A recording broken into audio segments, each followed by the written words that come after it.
Friends, இன்றைக்கி என்ன discuss பண்ண போகிறோம் பார்த்தீங்கன்னா, உங்கள்கிட்ட ஒரு ஸ்டோரி பற்றி பேச போகிறேன். என்னுடைய குலதெய்வத்தை பற்றி உங்களுக்கு ஒரு கதை சொல்ல போகிறேன் நான். எங்களுடைய குலதெய்வத்தோடைய பேர் வந்து ஸ்ரீ அகிலாகுண்டகோடி பிரம்மாண்ட நாயகி ஊத்துக்காட்டு பகுதியில் அருள்மிகு ஊத்துக்காட்டு எல்லம்மன். இந்த ஸ்தலத்தை பற்றி தான் நான் பேச போகிறேன் நான். தொண்டை மண்ட பகுதியில் வந்து மன்னர் வந்து ஆட்சி புரிஞ்சிட்டு இருந்தார்.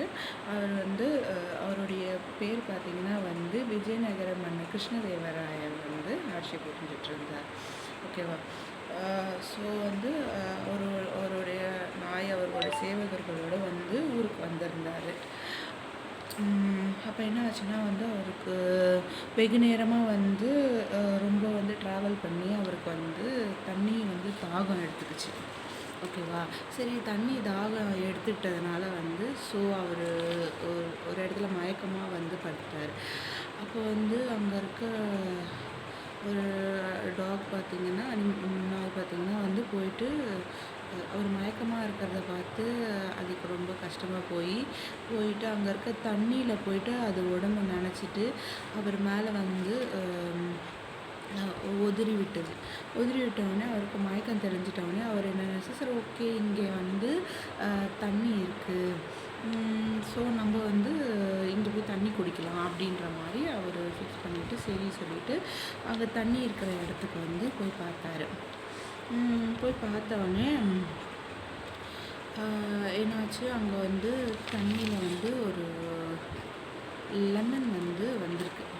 தண்ணியில் மிதந்து வந்திருக்கு லெமன் வந்தது பார்த்தோன்னே அவருக்கு வந்து ஓகே ஃபைன், இங்கே சாமி இருக்குது அப்படி சொல்லிட்டு எடுக்கலான்னு போகும்போது அவருடைய சேவகர்களெல்லாம் கூப்பிட்டு இங்கே எடுக்கலாம் அப்படின்னு சொல்லிட்டு வலை விரிச்சாங்க. ஓகேவா? வலை விரித்தோடனே என்னாச்சு, வலை வந்து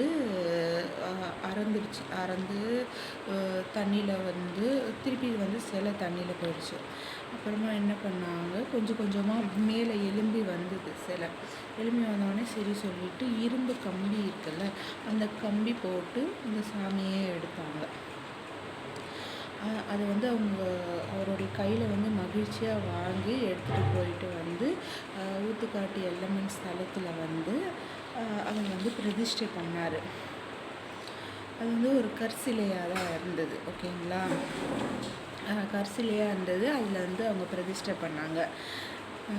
அதே பார்த்திங்கன்னா வந்து மன்னர் வந்து அந்த சிலையை பிரதிஷ்டை பண்ணதோடைய ஆண்டு பார்த்திங்கன்னா வந்து 1608ஆம் ஆண்டு வந்து ஸ்தாபிதம் செஞ்சாங்க. அது இந்த ஸ்தலம் வந்து வாலாஜாபாத்தில் இருக்குது. நீங்கள் வந்து பார்த்து தரிசனம் பண்ணிட்டு போகலாம். தேங்க்யூ.